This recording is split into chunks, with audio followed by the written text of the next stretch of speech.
Hey, good evening. It's Thursday, July 25th. Got cows walking all by me here. You can't see them, but you might be able to hear them. Welcome back to Everyday Talk 24/7. So thankful for you to be here. Tonight, I'm going to do several videos on pornography. It's not something that I like to talk about, but over the years of counseling and involvement with people, it's a destructive sin. And I've mentioned it obviously from time to time, but I think it's important for us to take a look at just how evil pornography is. Pornography is the heart of darkness and the exploitation of women. Borrowing from Joseph Conrad's short book on the heart of darkness, which was the foundation for Apocalypse Now, but pornography truly is the heart of evil and darkness. I'm going to list several reasons, several things that I believe show the utter wickedness of pornography, and then I'll get into some of the particulars. But I want us to get a clear picture right off the bat of the evil of pornography. Pornography is a public sin. The porn industry is a public industry. Anybody that thinks that they're doing pornography by themselves is bought into a lie. You are participating in something which is a massive evil network of the enemy. Pornography demeans and objectifies all women. Any indulgence into pornography, however slight, quote unquote, is an attack on all women and objectifies and demeans them. Pornography contributes to the enslavement, trafficking, and murder of women. Let me repeat that. Pornography is a major contributor to the enslavement, trafficking, and murder of women. Women die doing pornography. So men can be pleased. Sometimes women can be pleased too. This is an ugly, ugly thing.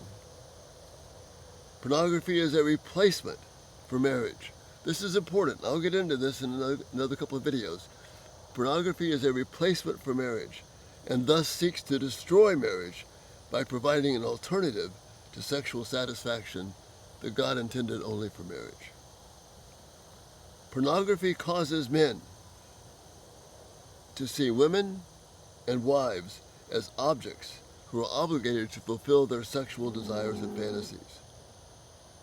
And in the process, women, in effect, become slaves to satisfy men's desires in all areas of life. Pornography causes fathers to view children as servants to fulfill their own corrupted hearts. Pornography does incalculable harm to grandchildren and to future generations. The legacy of pornography is men who are weak, controlling, and abusive. I can't overstate this one. The legacy of pornography is men who are weak, controlling, and abusive. Pornography is the true heart of darkness. These may not be things you think about when you hear about pornography, but that's exactly what the enemy wants. Pornography is taken from the Greek word porneia. Porneia is most often translated sexual immorality in the New Testament. It's a problem of the heart, not of the deed, but of the heart. Matthew 15:19 and 20 says this, "For out of the heart comes evil thoughts, murder, adultery, sexual immorality," that's the word for pornography, separate from adultery, theft, false testimony, and slander. These are what defile a person. And then Jesus is responding to the Pharisees who are upset with him about the disciples not washing their hands.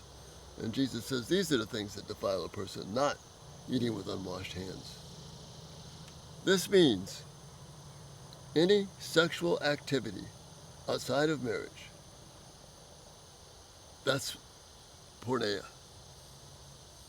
So pornography, that is viewing any form of media which depicts sexual activity for the purpose of self-gratification and pleasure, is evil. This includes written material, photographs, artwork in all of its forms, whether it's posters, whether it's statues, whatever it is,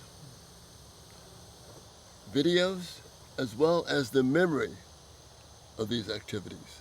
This is all under this broad heading of pornography and more. In both Genesis and Ephesians, we learn that God created sexual union to be an expression of unity and intimacy that is like the union and intimacy that we have with God. The idea that sex is to be used for our purposes is devastating to what it means to be human. Sex is never to be used solely for personal pleasure. That's not what God created it to be. Pornography is based on a lie. It promises sexual pleasure without the involvement and the commitment and the constraints of marriage. In other words, it promises sexual pleasure without involving someone else. Pornography is said to be an individual sin. It is not. It is a lie. As I said, it involves all these other things. Pornography is the pursuit of a darkened heart that exploits women, defiles men, and is an abomination to God. That's a pretty quick overview, but that's how devastating pornography is. I'm going to give you some reasons for these things. These are not just all off the top of my head. These are biblical, sound reasons. But we've got to get this overview to see we're dealing with something which is more deadly than anything we can think of in terms of its destruction of human relationships and marriage. Pornography. It's ugly. It is the heart of darkness.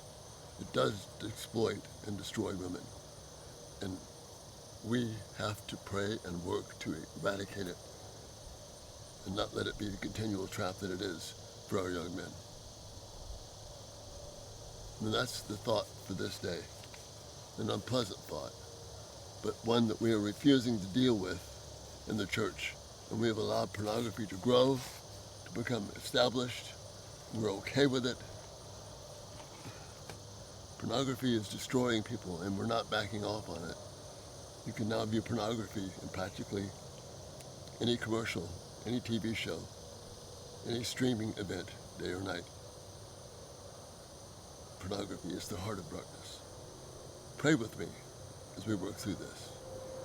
May God use this and other people who are working against it to eradicate this ugly sin.